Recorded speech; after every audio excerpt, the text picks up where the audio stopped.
Si no lo has notado, el nombre de nuestra iglesia es Iglesia Vida Vertical. Y al igual que los nombres de personas en la Biblia, que vienen cargados de mucho significado y revelan en gran medida la identidad de una persona, la esperanza es que el nombre de nuestra iglesia no solo venga cargado de mucho significado, sino que al mismo tiempo este nombre esté revelando la identidad de los que nos congregamos aquí. Esa es la esperanza.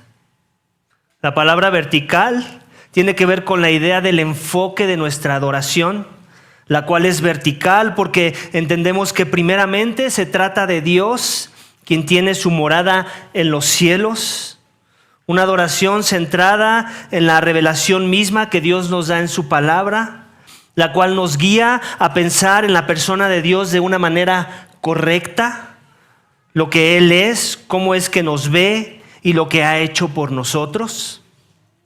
En otras palabras, tiene que ver con una respuesta correcta de manera vertical sobre el trato que debemos tener hacia Dios. Nuestras vidas deben crecer en devoción a Él de manera vertical.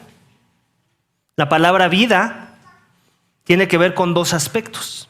El primero, que revela nuestra relación en devoción a Dios, donde Él es el centro de nuestras vidas. Y el segundo, tiene que ver con cómo es que vivimos nuestras vidas a la luz de esa realidad.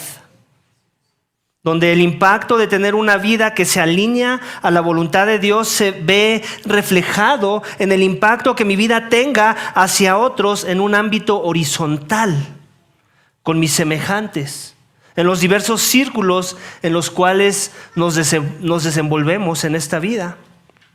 De forma que como iglesia Vida Vertical entendemos que no podemos acercarnos a Dios si no es por los méritos del sacrificio de su Hijo. Y como consecuencia, ese acercamiento nos dará vida con Dios y como consecuencia también vida en comunidad de los unos con los otros. Así que ya sabes, la próxima vez que te pregunten ¿y por qué Iglesia Vida Vertical? Puedes venir a la introducción de este mensaje y recordar algunas de las palabras que acabo de mencionar. Y no nada más porque queremos claridad en eso, sino porque la Biblia nos habla de eso. Y precisamente el texto de esta mañana, en gran medida, toca esta perspectiva de la definición y la introducción que he dado al mensaje de hoy sobre lo que significa Iglesia Vida Vertical. El título del mensaje de esta mañana, iglesia, es el siguiente: el sacrificio que te da acceso a Dios te da vida en comunidad. Lo voy a volver a repetir. El sacrificio que te da acceso a Dios te da vida en comunidad. En otra forma de ver el título, usando el nombre de nuestra iglesia, podría ser algo como esto: el sacrificio que te da acceso vertical te da vida en comunidad. Y también lo podríamos ver de esta manera: nadie que diga tener acceso vertical con la persona de Dios debería de estar tan seguro de que en verdad lo tiene si no tiene vida en comunidad con una iglesia local. ¿Te ayuda a entender esa parte? Lo voy a volver a repetir. Ya lo perdí. Lo voy a volver a leer. Lo podríamos decir de esta manera: nadie que diga tener acceso vertical con la persona de Dios debería estar tan seguro de que en verdad lo tiene si no tiene vida en comunidad con una iglesia local. Ya que una vida vertical verdadera, iglesia, siempre se verá reflejada en una vida sana en comunidad con aquellos a quienes Dios ha vivificado. Iglesia, nuestro texto hoy tiene 3 subénfasis. Los 2 primeros nos darán un vistazo a la idea de este acceso vertical que tenemos con Dios por medio de la fe. Y el último subénfasis, con esta otra idea de la que hemos estado hablando, sobre una vida vertical que se debe vivir horizontal, que se debe vivir en comunidad y que viene como consecuencia de tener un acceso genuino y vertical con Dios. ¿Estamos bien? ¿Estamos entendiendo para dónde vamos con respecto al texto? Ahorita vamos a ver texto, pero te estoy dando un preámbulo de lo que vamos a estar hablando y de lo que el texto nos va a estar hablando esta mañana. Así es que acompáñame a ver el primer subénfasis de nuestro texto esta mañana en el punto número 1 del mensaje de hoy, en donde veremos que debemos acercarnos con confianza a su presencia. Es una exhortación: acerquémonos con confianza a su presencia. ¿A qué presencia? A la presencia de Dios. Versículos 19 al 22, acompáñame a leerlos nuevamente. Dicen nuevamente así: entonces, hermanos, puesto que tenemos confianza para entrar al lugar santísimo por la sangre de Jesús, por un camino nuevo y vivo que Él inauguró para nosotros por medio del velo, es decir, su carne, y puesto que tenemos un gran sacerdote sobre la casa de Dios, aquí está la exhortación: acerquémonos con corazón sincero, en plena certidumbre de fe, teniendo nuestro corazón purificado de mala conciencia y nuestro cuerpo lavado con agua pura.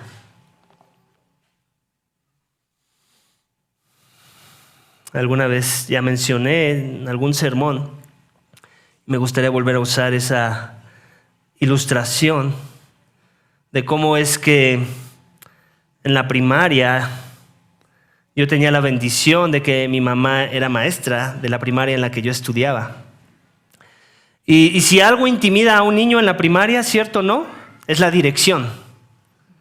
Así como que pasas por la dirección y hasta como que te haces a un lado, ¿cierto?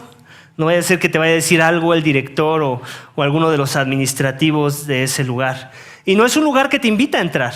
Normalmente ves ahí gente adulta, ves papeleo, ves trámites. No es un lugar que anime a un niño a querer entrar ahí. Y mucho menos quieres entrar ahí cuando te envió tu maestro, ¿cierto?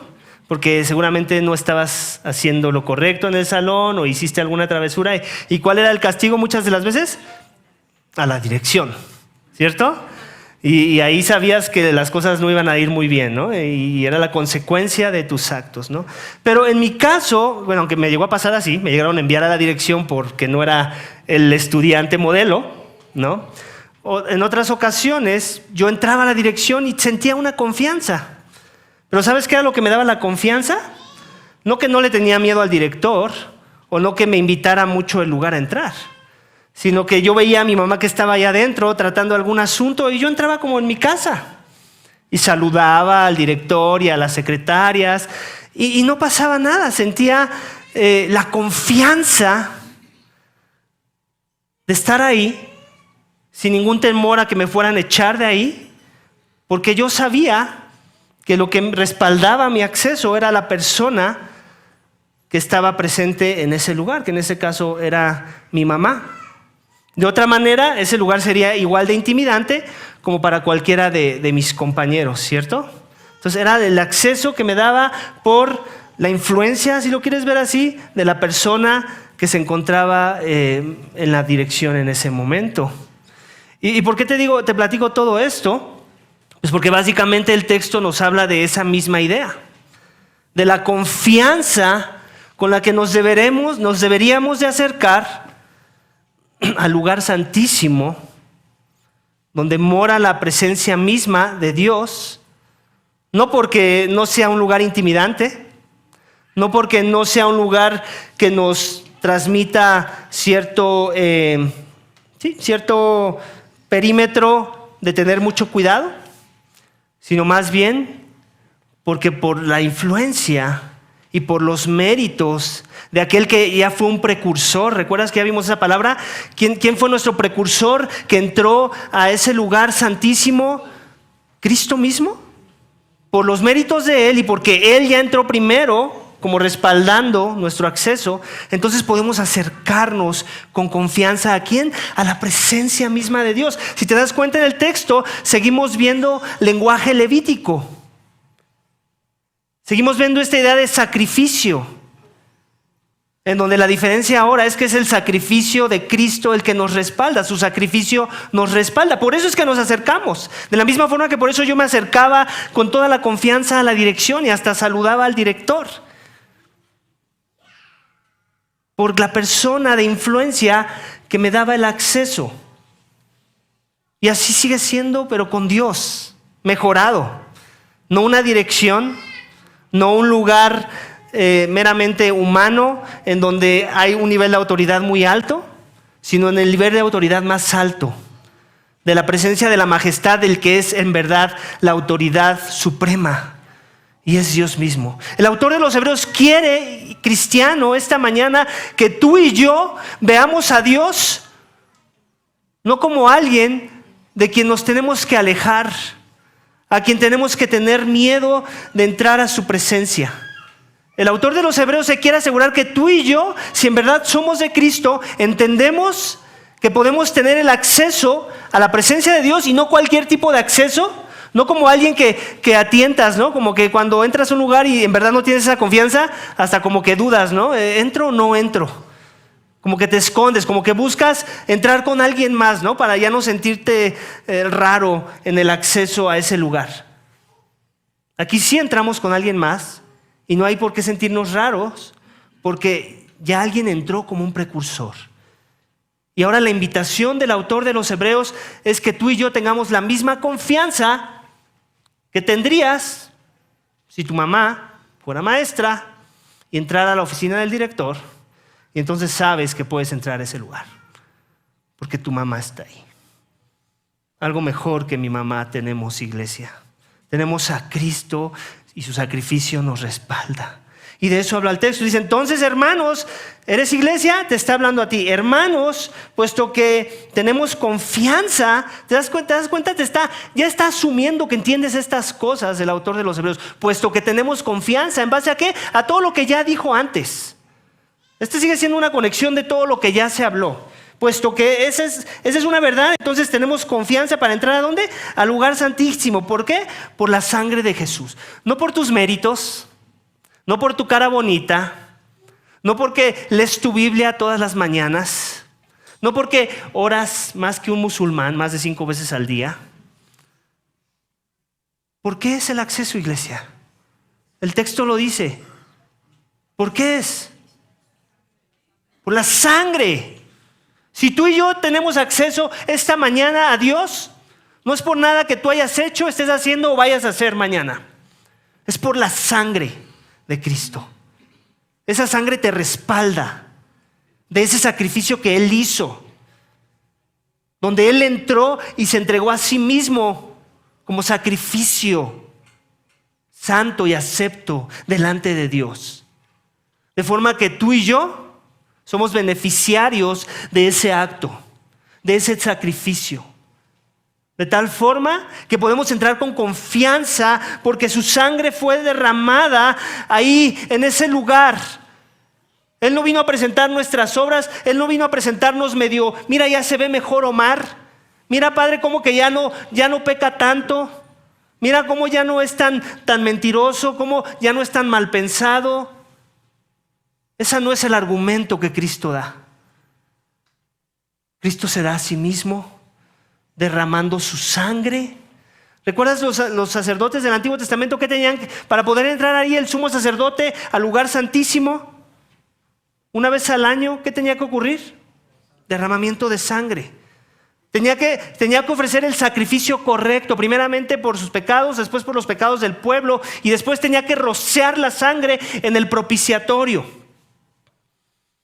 Y eso le daba la posibilidad de entrar una vez al año a ese lugar, donde moraba la presencia misma de Dios. Ahora con Cristo tenemos algo mejor.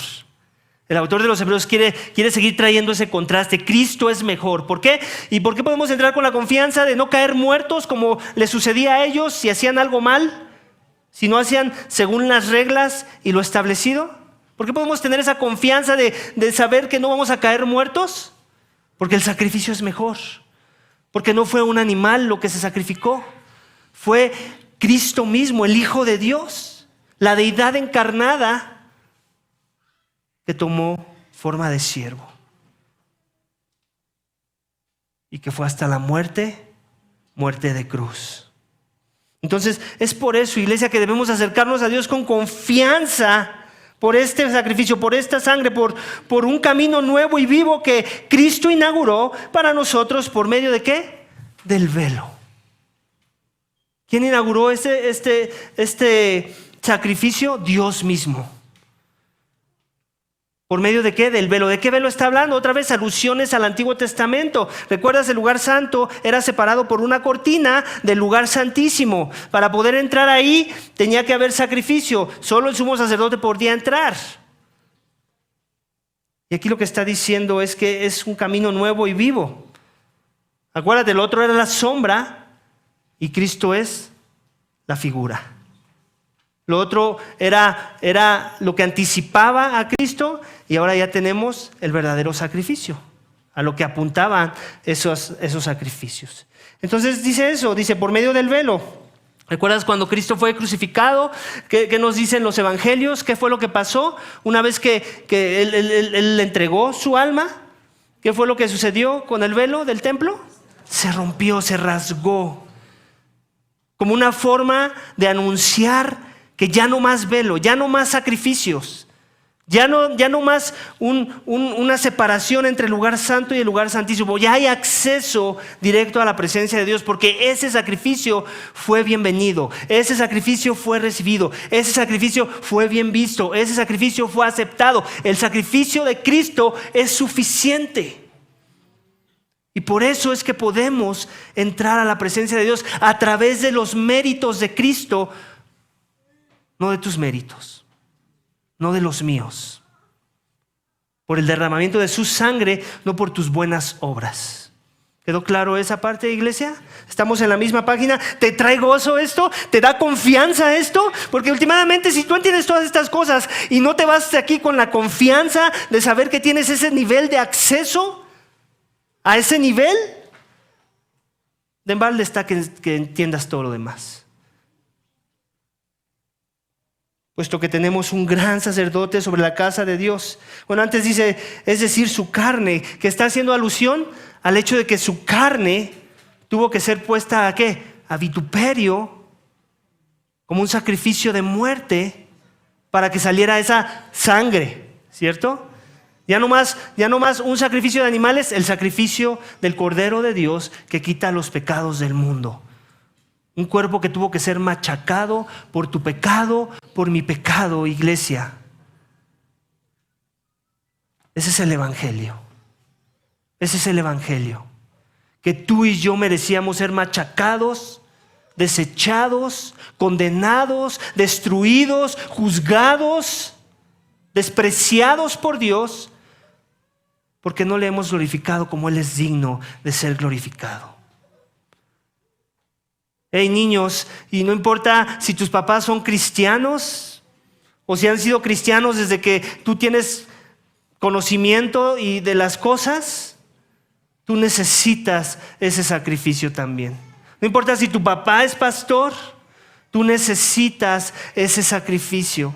Necesitan venir a Dios a través de los méritos de aquel que derramó su sangre y no a través de su linaje terrenal, porque mi papá es pastor, porque mi mamá sirvió mucho en la iglesia, porque mi abuelita oraba mucho. Nada de eso cuenta. O es esa sangre o ese sacrificio o no has entendido nada. Amén. Ahí está nuestra confianza. Y creo que queda claro y no nos tenemos que gastar mucho tiempo en reconocer que tú y yo no merecíamos entrar a la presencia de Dios. Tú y yo merecíamos ser separados de la presencia de Dios porque nuestro pecado, nuestra condición caída lo ofendía mucho. Transgredía su santidad, transgredía su esencia misma, ensuciaba su persona si nos acercáramos a Él. No éramos dignos de poder estar en su presencia, de entrar a su morada. Tú y yo merecemos más bien la paga del pecado, que es la muerte. ser separados por la eternidad de la presencia de Dios. Nuestros pensamientos nunca se han alineado de la forma correcta como Él es digno de que pensemos de Él. Nuestra conducta mucho menos. Tú y yo hemos amado más a nosotros mismos que a Dios. Ese ha sido nuestro caminar. Esa ha sido la forma en la que hemos vivido nuestras vidas, egoístas, ególatras, centrados en nosotros mismos, donde nos hemos proclamado Dios a nosotros mismos y hemos quitado a Dios de su trono y nos hemos sentado ahí y no necesariamente lo hicimos de manera consciente muchas de las veces. Por si piensas, no, yo no he sido eso, no conscientemente, pero sí en la práctica, sí inconscientemente. Eso hemos sido tú y yo. Por eso necesitamos este tipo de sangre, este tipo de cuerpo, este tipo de sacerdote, este tipo de mediación. Cristo Jesús tomando nuestro lugar, tomando las consecuencias de la condenación por el pecado, donde Él llevó nuestro castigo, Él recibió la ira de Dios, Él recibió la paga justa por nuestra transgresión, Él tomó nuestro lugar y por fe en Él Dios nos justifica. Ese es el evangelio, por si no lo conocías esta mañana. Esa es tu más grande necesidad. Si no lo sabías, ahora lo sabes. Y Cristo no solo murió, sino que resucitó.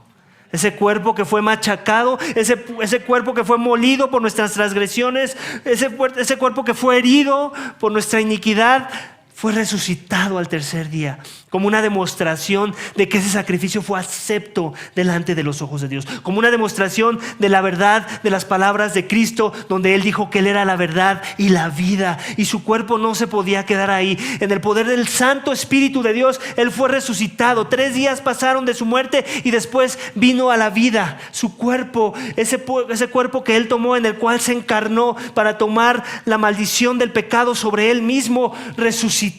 Dios lo resucitó y junto con Él vino no solamente la esperanza de vida eterna en su nombre, sino que también vino el poder de vencer el pecado en nuestras vidas y la promesa de que nuestros cuerpos serán resucitados si en verdad hemos creído en Él. Ese es el evangelio. Por eso estamos aquí esta mañana, porque hemos creído esa verdad. ¿Amén, iglesia? Luego en versículo 22 continúa diciendo: acerquémonos con corazón sincero, en plena certidumbre de fe, teniendo nuestro corazón purificado de mala conciencia y nuestro cuerpo lavado con agua pura. Iglesia, ¿quién puede hacer esto de manera perfecta? ¿Quién puede? ¿Qué inferencia tenemos que hacer entonces? ¿Por qué entonces el texto nos está diciendo que lo hagamos? La realidad es que no podemos hacerlo perfectamente.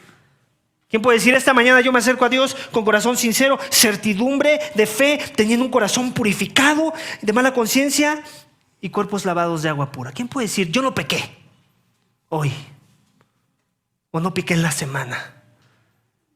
La invitación sigue teniendo este tema de la idea de que en verdad tu fe está en Cristo. Porque es cuando pones tu fe en Él que no solamente Él lleva el castigo por tu pecado, sino que la justicia de Cristo ahora te es transferida. Un cambio de justicias. Tu injusticia se transfiere a aquel que fue inmolado, a aquel que fue clavado a una cruz, y su justicia perfecta, su vida santa, su vida justa, su vida pura, su vida con una conciencia limpia, te es transferida a ti.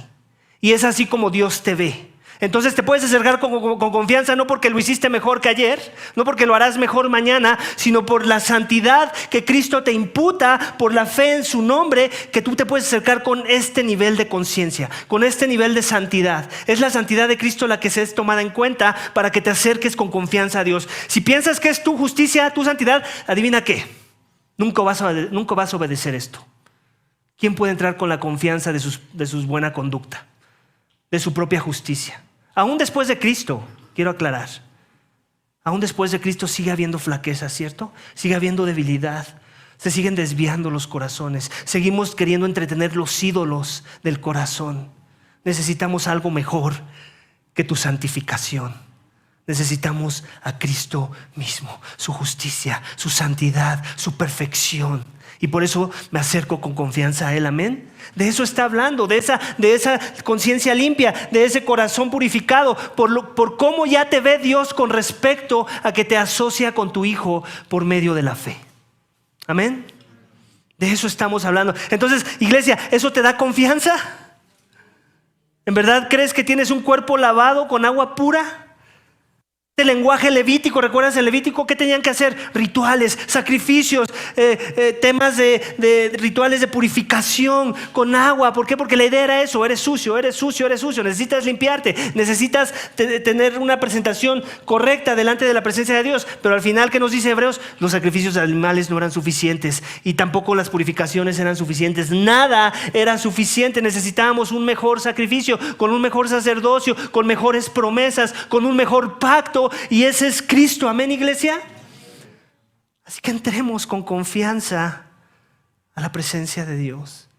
Este tema del agua creo que también hace alusión, esta agua pura, a uno de las ordenanzas que Cristo nos ha pedido, si en verdad hemos decidido creer y seguirle. El bautismo, que vamos a tener bautismos la próxima semana. Y es un simbolismo de una dramatización de lo que el Evangelio ha hecho a nuestras vidas, donde cuando nos sumergimos al agua, morimos para nosotros, morimos para el mundo, y después nos levantan de esas aguas en las cuales nos sumergieron. Y es un simbolismo de que ahora nuestras vidas no nos pertenecen, ahora vivimos para alguien mejor, ahora nuestras vidas son nuevas en Cristo y ahora Él toma control de nuestras vidas. Hemos confiado en que no solamente es nuestro Salvador, sino nuestro Señor. Y es una forma de dramatizar el Evangelio cuando vamos a las aguas del bautismo. Amén, iglesia. Entonces la primera ordenanza es esa: acerquémonos con confianza a su presencia. ¿Por qué? Porque su sacrificio nos respalda. Vamos al siguiente subénfasis o punto de nuestro texto esta mañana, en donde si has creído el Evangelio en verdad, este Evangelio que te acabo de predicar, si en verdad eres alguien que ha atesorado el Evangelio en su vida y que el Evangelio es tu más grande tesoro y tu única esperanza, entonces el llamado es a que mantengamos firme la profesión de nuestra fe. Es el segundo subénfasis de nuestro texto: mantengamos firme la profesión de nuestra fe. Fiel es aquel que prometió. Versículo 23. Mantengamos firme la profesión de nuestra esperanza sin vacilar, porque fiel es aquel que prometió. Iglesia, ¿en verdad hay esperanza? ¿En verdad eres un hijo de Dios? ¿En verdad has recibido de la gracia? ¿En verdad has gozado de los beneficios de la gracia que Dios nos da a través de la obra redentora de Cristo en la cruz? La palabra nos exhorta a mantener firme la profesión de nuestra fe. ¿Cuál es la profesión de nuestra fe? ¿Qué profesamos cuando creemos en Cristo? ¿Cuáles son esas palabras que decimos y a las cuales hacemos eco una vez que entendemos nuestra más grande necesidad en el Evangelio de Cristo? ¿Qué profesamos?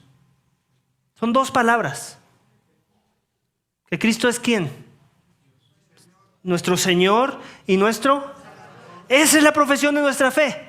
Ya no soy yo más mi Señor. Ya no el mundo y las cosas de este mundo son más mi Señor. Ya no Satanás y su influencia es más mi Señor. Cristo es mi Señor. Esta es mi profesión. Yo le pertenezco a Él. Soy su siervo. Yo me humillo ante su señorío. Él es mi Salvador. Ya no más mis buenas obras son mi Salvador. La seguridad de mi salvación está en su obra. Y este es un tema también controversial a veces entre círculos cristianos y aún con respecto a sectas del cristianismo y cultos del cristianismo, como podríamos mencionar testigos de Jehová, mormones y otros cultos por ahí del cristianismo que no son el cristianismo bíblico, en donde si tú hablas de la seguridad de tu salvación,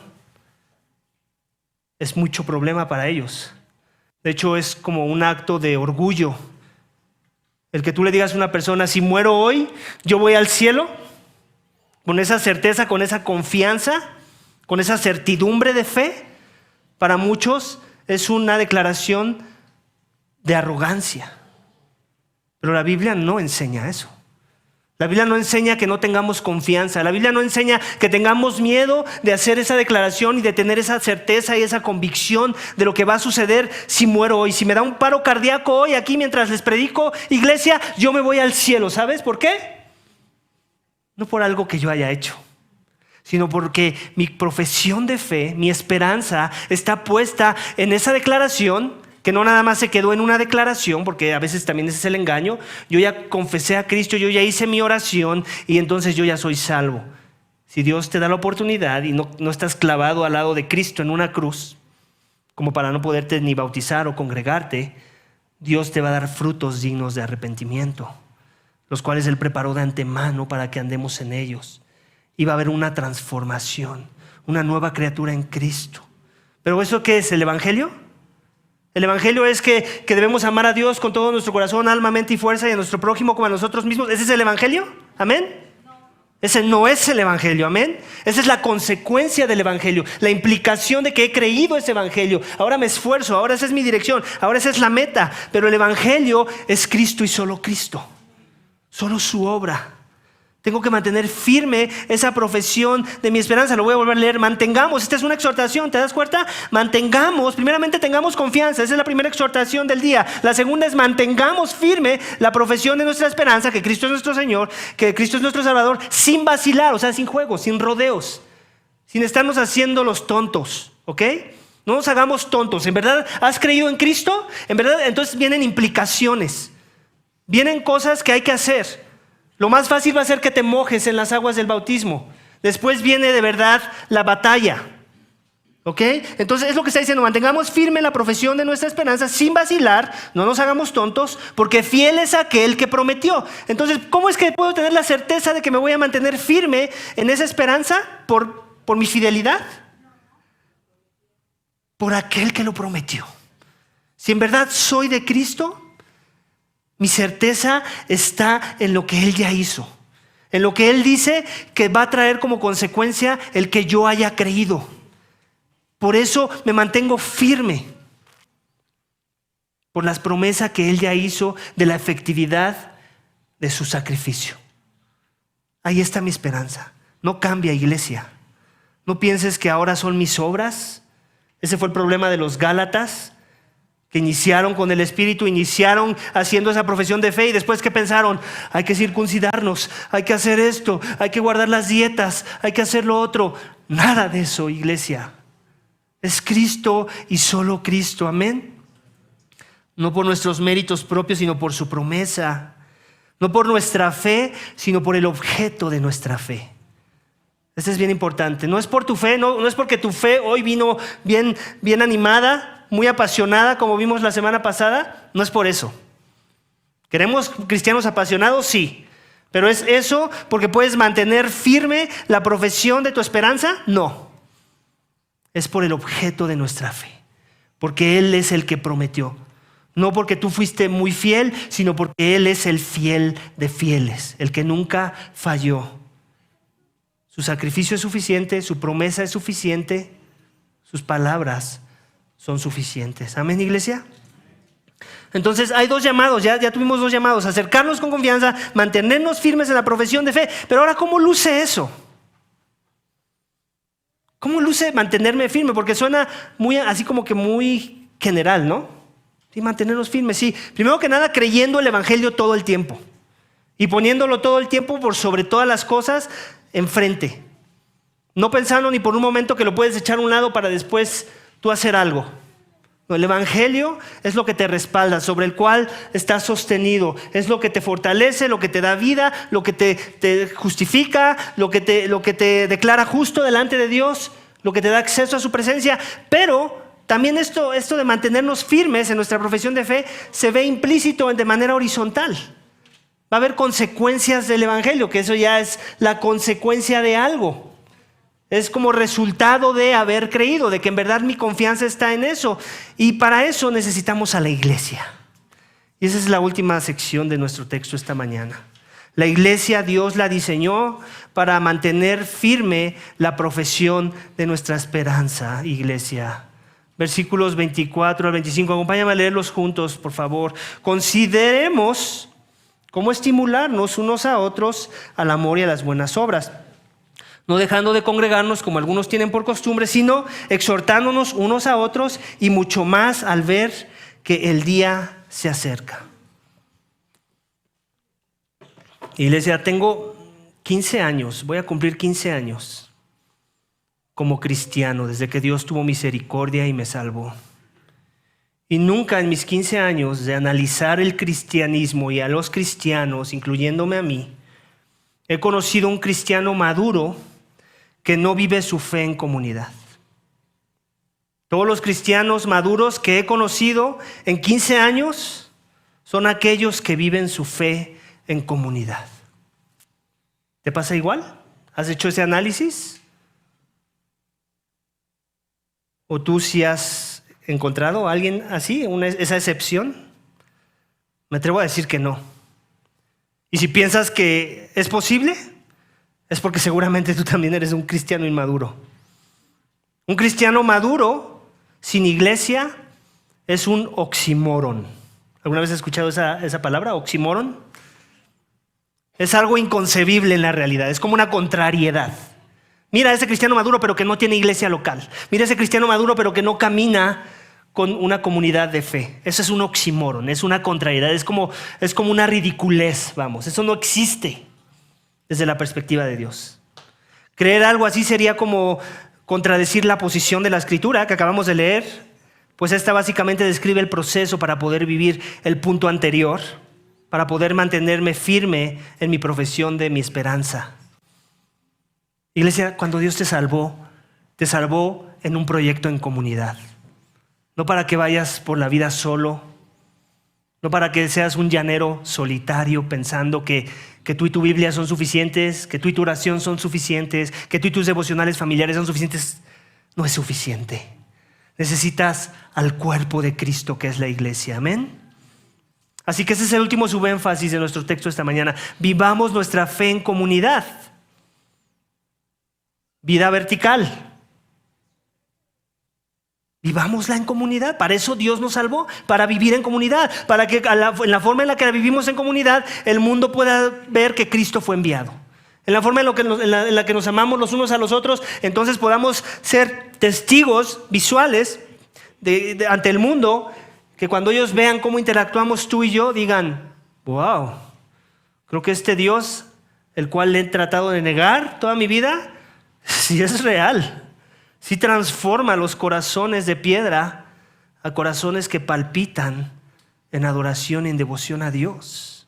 Así que tenemos que vivir nuestra fe en comunidad. Y hay 3 puntos que el texto nos trae a nuestra atención. El primero de ellos es amando y estimulando a otros a amar. Nuevamente acompáñame a leerlos juntos.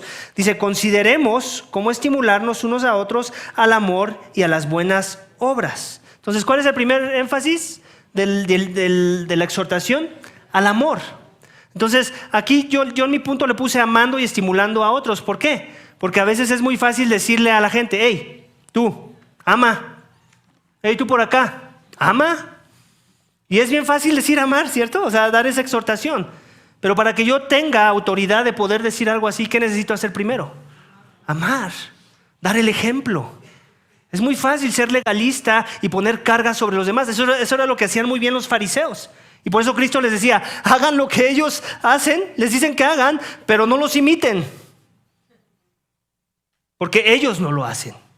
Saben lo bueno que hay que hacer, saben las cosas que hay que hacer para mostrar el amor, y exhortan a todo el mundo para hacerlas, pero ellos mismos no lo hacen.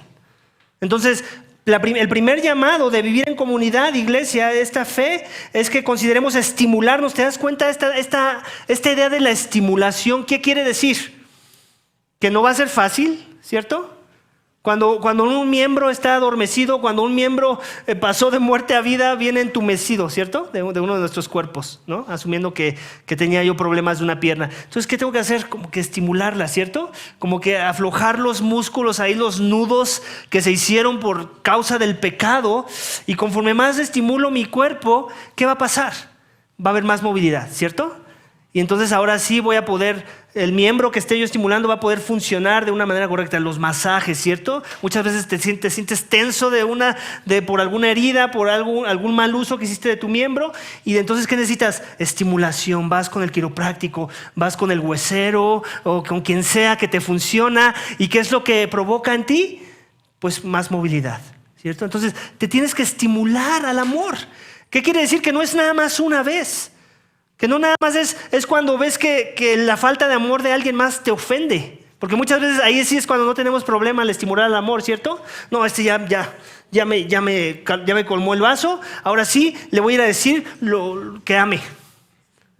No se trata de eso, se trata de hacerlo parte de nuestra vida, parte de la dinámica en la que nos relacionamos los unos con los otros, aquí y allá. ¿Y cómo voy a poder hacer eso? Primeramente, tengo que amar, yo. Y segundo, tengo que pasar tiempo con la comunidad. Porque yo no puedo llegar de buenas a primeras, no me presento aquí en 3 semanas y de repente veo al hermano y decir, hey, ama en esta dirección. Ama en las formas en las que nos predicaron la semana pasada, cómo luce el amor de una iglesia que tiene al Espíritu. Sé generoso. No puedo hacer eso, ¿cierto? ¿Qué me va a ayudar más? Si vivo en comunidad, si conozco al hermano, a la hermana, si veo cuáles son sus debilidades, si pongo el ejemplo de cómo luce eso que le voy a animar a que haga y después lo exhorto en amor, en paciencia y en humildad a que en verdad lo haga. Y en el proceso lo acompañe. Porque no nada más es ama, ahí tienes tu Biblia, ahí tienes las predicaciones. No, es ama y mira, te muestro cómo luce el amor, como a mí alguien me lo mostró, como yo aprendí de alguien más. Esa es una forma más agradable, ¿cierto?, de recibir la exhortación. Entonces, ¿cuál es el primer énfasis de este subénfasis? El amor, a estimularnos unos a los otros. ¿En qué? En el amor. El siguiente lo dice en la siguiente parte, despuesito, y a las buenas obras. Entonces, haciendo lo bueno y estimulando a otros a las buenas obras, la misma idea. Yo no te voy a decir, hey, hermano, ven a ayudar a lo de la cafetería, que no sabes que es un ministerio que queremos tener para después abrir un ministerio de consejería y poder ayudar a las personas y que Cristo sea exaltado y el evangelio sea conocido y yo no venir. No hace ningún sentido. El no hacer ningún esfuerzo como que me quita y me demerita en mi derecho de hacer una exhortación así. Lo que sí va a ayudar es si pongo un ejemplo. Si yo hago buenas obras como esa, por poner un ejemplo de buena obra, y después yo te animo a las buenas obras. Es la misma idea, pero lo mismo, para que eso se dé, ¿qué necesito? Estar ahí, ser comunidad. Yo no puedo venir a exhortarte a ti o a nadie si yo mismo no estoy dando un ejemplo de esa exhortación, en alguna medida. No tiene que ser perfecto, pero que se vea que estás ahí, que tu esfuerzo es real, que no eres un hipócrita, vamos. Porque es muy fácil caer en la hipocresía y decir, hey, ven más, deberías estar más con la iglesia y yo tampoco estoy con la iglesia. ¿Con qué cara te digo eso? Hey, deberías de orar más, es que yo creo que lo que te hace falta es oración y yo no vengo a las reuniones de oración. A pesar de que ya me la pusieron facilita y por Zoom, entre semana. O sea, qué hipocresía, ¿cierto? Animar a alguien a todo lo que vimos la semana pasada. ¿Qué significa al final? ¿Qué dice? No dejando de congregarnos como algunos tienen por costumbre. Iglesia, al dejar de congregarnos no es que te viniste a sentar aquí 2 horas tu domingo y ya palomita a esa declaración, a ese mandato. Eso es lo mínimo, ahí empieza todo. En que te hayas venido 2 horas a ser incomodado con todas las cosas que Dios nos quiere incomodar, muchas de las veces, a la luz de sus medios de gracia. Ese es el inicio nada más, iglesia. Eso no es el fin. Esa es la entrada a esta idea de la congregación. ¿Qué significa no dejar de congregarnos? Piensa en el sermón de la semana pasada. Piensa en estar ahí cuando el pueblo de Dios ora. Piensa en estar ahí cuando tomamos la cena del Señor. Piensa en estar ahí cuando nos invitan a una reunión de hombres o de mujeres o de jóvenes, ahora que ya tenemos jóvenes. Al inicio de la iglesia me da mucha risa esto, y perdónenme, tal vez va a sonar a ofensa, pero al inicio de la iglesia todo el mundo quería que abriéramos todos los ministerios. ¿Por qué no tenemos ministerio de jóvenes? ¿Por qué no tenemos ministerio de no sé qué? Y yo, tranquilos, espérense, vamos uno por uno, vamos poniendo las cosas en orden, ¿ok? ¿Ahora ya tenemos ministerio de jóvenes? Sí, pero la pregunta para los jóvenes es esta: ¿en verdad es tu prioridad ese ministerio? ¿En verdad tus papás te están exhortando como tu autoridad para que vayas a esas reuniones una vez al mes? Por favor, una vez al mes. Y si no lo estás aprovechando, entonces lo demás fue hipocresía. ¿Para qué tanto bulla de abrir ministerios y una vez que lo abrimos, no pasa nada? Alguien por ahí me decía, y no lo decía de mala onda, de hecho lo platicamos y estuvimos orando por él. Oye, Omar, deberíamos abrir otra vez grupos en casa entre semana. Sí, pero espérate, primero me quiero asegurar que tengo a los líderes correctos, porque alguna vez ya los abrimos y todo el tren se desvió. Y empezó a haber divisiones, porque cuando pones a las personas incorrectas como líderes de grupo de casa, híjole, hay muchos problemas en la unidad de la iglesia. Entonces, sí queremos eso. De hecho, dimos un entrenamiento de 20 sesiones, los GAPS, grupos de aplicación de la palabra comercial. Ahí está, te puedes adelantar si no tomaste ese discipulado, de cómo son las dinámicas de los grupos de casa. Y los vamos a abrir un día. Primeramente, Dios, yo voy a estar hablando para que sea el próximo año, porque sí se necesitan. Vernos entre semana, dividirnos por zonas en la ciudad y tener un discipulado en base a la palabra predicada los domingos, que lo que llevábamos era un currículum de púlpito, que se hacía aplicación de lo que se predicó el domingo. Y era algo muy bueno. Y la pregunta que tengo, o la pregunta que me hago es, ¿y una vez que se abran, va a haber respuesta de la congregación? ¿O nada más vamos a ser emocionales y decir que se abra un grupo de casa entre semana y ya cuando estén abiertos le voy a dar prioridades a otras cosas menos a ese grupo? De forma que no me voy a congregar como muchos tienen por costumbre. ¿Te das cuenta? O sea, tengamos cuidado cuando usamos las palabras de la Biblia. ¿Qué significa congregarnos? Significa todas esas cosas que ya mencioné. Venir a reuniones de hombres, venir a las reuniones de mujeres, estar en la oración por Zoom, estar en la oración de la mañana a las 10:20 aquí donde todos oramos los puntos del sermón pasado. Estar comiendo en nuestras casas sin necesidad de que el pastor tuvo que hacer una reunión formal. Uno podría decir, no, es que yo no tengo el don de la hospitalidad. Por favor, la Biblia nos muestra a la iglesia primitiva, tenían todo en común, partían el pan en las casas, oraban. Aquí quiero aclarar, la semana pasada como que algo de lo que dijo el predicador y de lo que no estoy de acuerdo, es que dice, no necesitas permiso para hacer un estudio bíblico en tu casa. Sí lo necesitas. Eso es un mal discipulado. ¿Por qué lo necesitas? Porque qué tal que tu deseo es dar un estudio bíblico, pero tu doctrina no es la mejor. Yo no quiero que des un estudio bíblico y que influencies a otros con mala doctrina. No hay sabiduría en ello. Más bien, tienes el permiso de proponer todo y después si en verdad vemos que es una necesidad real, porque a veces sucede esto, quienes invitan a estudios bíblicos no vienen a todo lo demás que sí ya tenemos como iglesia. Quienes quieren abrir una oración aparte de las oraciones formales que tenemos como iglesia, no vienen a las oraciones de la iglesia. ¿Qué revela eso? Hipocresía. Hipocresía. ¿Quieres un estudio? ¿Quieres un discipulado más? ¿Vienes a los discipulados que ya existen? No, pues no necesitas otro discipulado. Necesitas ser discipulado en base a lo que tu iglesia ya propuso, como la dieta y el discipulado de tu iglesia. Y si no te quieres someter a eso, bienvenido. Hay otras iglesias que les encanta que abran un buen de cosas y ministerios y que al final nadie es edificado.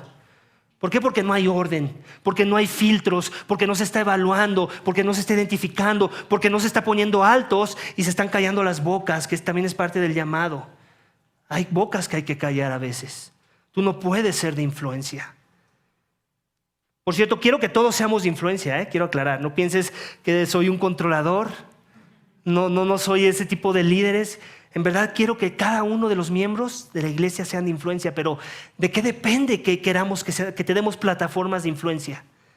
Que te veamos caminando humilde, enseñable, que vivas las dinámicas de la forma en la que vivimos ya iglesia y después tus propuestas podrán ser consideradas, tus mejoras podrán ser añadidas. Tus fortalezas, tus dones podrán ser usados, pero te das cuenta, hay un orden. No vengamos a romper los esquemas cuando nosotros mismos no nos hemos sometido a las cosas buenas que ya Dios nos dio en la vida de su iglesia. Es importante que entendamos esto, iglesia. No dejar de congregarnos va más allá de calenté la silla muy bien por 2 horas este domingo. ¿Cómo vamos con esa exhortación que nos da el autor de los Hebreos? ¿Cómo luce tu no dejar de congregarnos esta mañana, iglesia?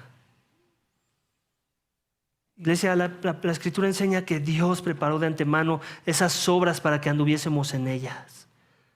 ¿En verdad caminas en base a las obras que Dios preparó de antemano dentro de tu contexto de iglesia local, porque entiendes que tienes que vivir tu fe en comunidad. Y si no es así, ¿qué está pasando? ¿Qué estás esperando?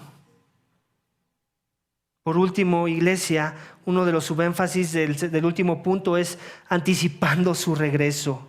Dice, exhortándonos unos a otros y mucho más al ver que el día se acerca. ¿De qué día está hablando, iglesia? Del regreso de Cristo. El día final. El día en que Él viene a juzgar, ya no más como un corderito manso y humilde que se vino a poner como sacrificio, como ofrenda de expiación, sino como un león rugiente que viene a salvar a los suyos de la corrupción del pecado y de la muerte, que viene a apartar las cabras de las ovejas, que viene a traer juicio sobre el que no dobló la rodilla ante sus pies, y que viene a abrazar, a acoger, a atesorar y llevar a la presencia de su Padre aquel día. Pablo habló de eso en su carta, primera de Pedro 3:10, pero el día del Señor vendrá como ladrón, en el cual los cielos pasarán con gran estruendo, y los elementos serán destruidos con fuego intenso, y la tierra y las obras que hay en ella serán quemadas. ¿De qué está hablando, iglesia? Del día final, del día en donde la gracia va a ser removida y la ira va a caer en todo su esplendor. Del día en el que tú y yo vamos a pasar a muerte eterna o vida eterna. Iglesia, si tú crees que el Evangelio es verdad, entonces también vives expectante de esta realidad, y esta actitud revela urgencia en el llamado de todo lo que ya vimos allá arriba. Si tú en verdad crees que el día del Señor viene, tu no dejar de congregarte va a ser una prioridad en tu vida, por encima de tu trabajo, por encima de muchas cosas buenas y a las cuales Dios también nos llama. El exhortar unos a otros al amor también lo va a hacer con urgencia, porque tú quieres que cuando Cristo regrese los encuentre haciendo lo bueno y no lo malo. El amar a otros también lo vas a hacer con esa urgencia y fervor. ¿Por qué? Porque así es como quieres que tu Cristo te encuentre cuando Él regrese, en una actitud correcta, con un corazón sincero, amando a los demás, representando su reino en esta tierra, iglesia. Estamos anticipando su regreso. ¿Por qué? Porque Él ya prometió que Él regresará. Porque esto es verdad.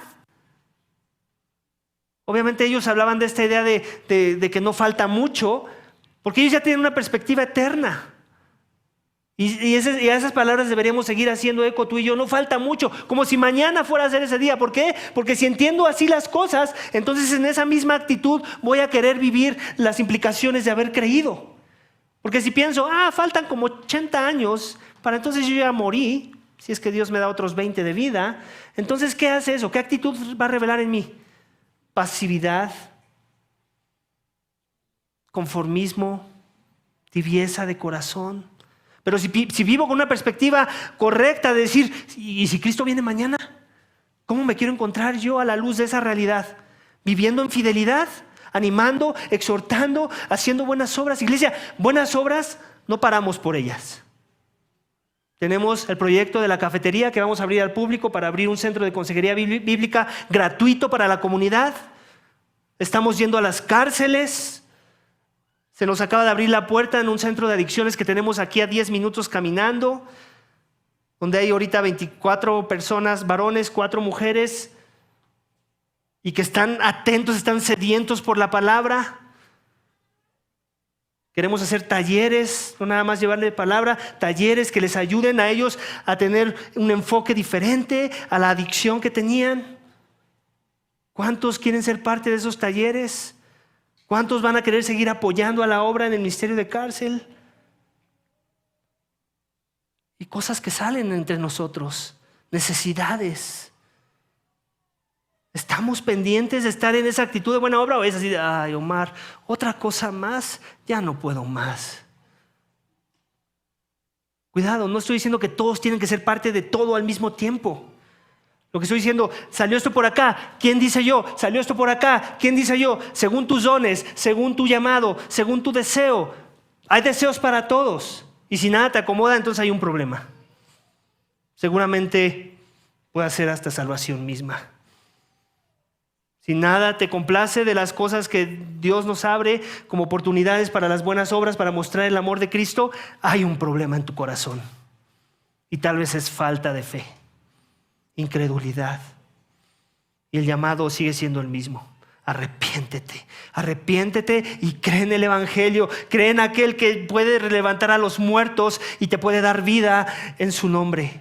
Y que te dará su espíritu para que entonces te goces cuando haya una oportunidad más de mostrar nuestras buenas obras. Amén. Iglesia, mi esperanza es que si en verdad te has acercado a Dios por la sangre de Cristo, entonces como consecuencia no solo tienes una relación vertical con Dios, sino una vida vertical que evidencia tu relación vertical con Dios.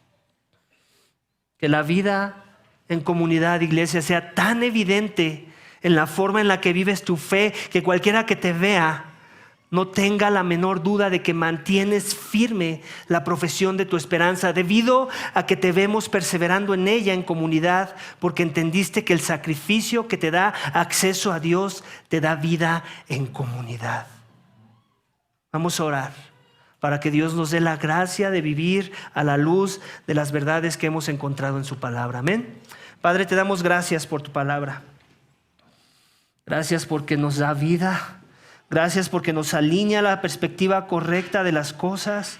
Gracias, Señor, porque Cristo es el que nos hace posibles el acceso a tu presencia, Señor. Y es a través de sus méritos que podemos ser aceptos delante de ti. Y es por el poder de su Espíritu y su palabra que podemos vivir vidas que revelan que en verdad hemos creído, Señor. Padre, cuando el mundo junta a personas en un cuarto, el resultado siempre es caos y conflicto.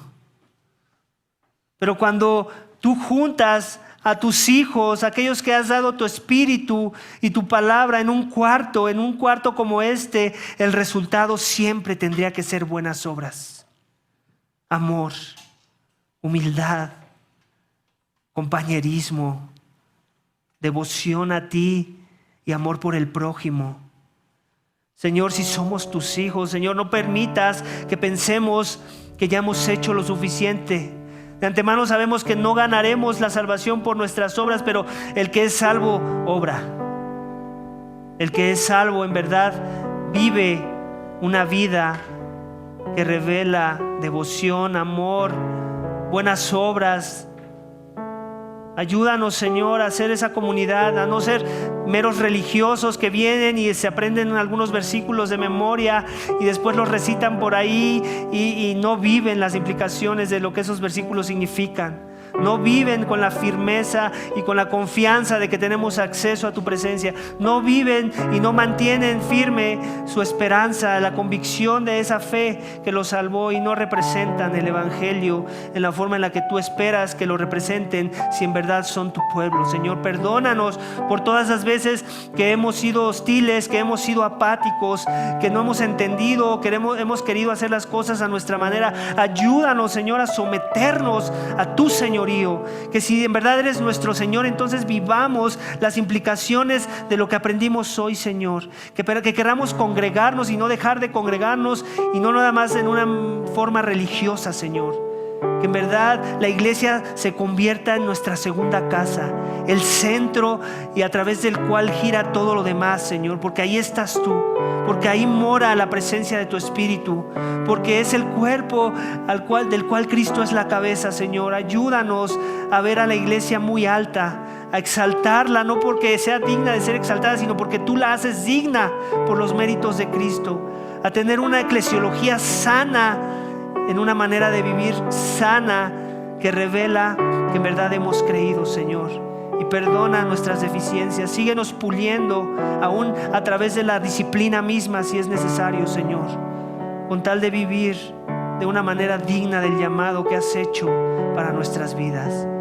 Gracias por Cristo, gracias por su obra, y gracias porque en Él en verdad hay vida y se puede ver reflejada en la forma en la que vivimos nuestra vida de una manera vertical. Todo esto te pedimos y te damos gracias en el nombre de tu Hijo amado, Cristo Jesús.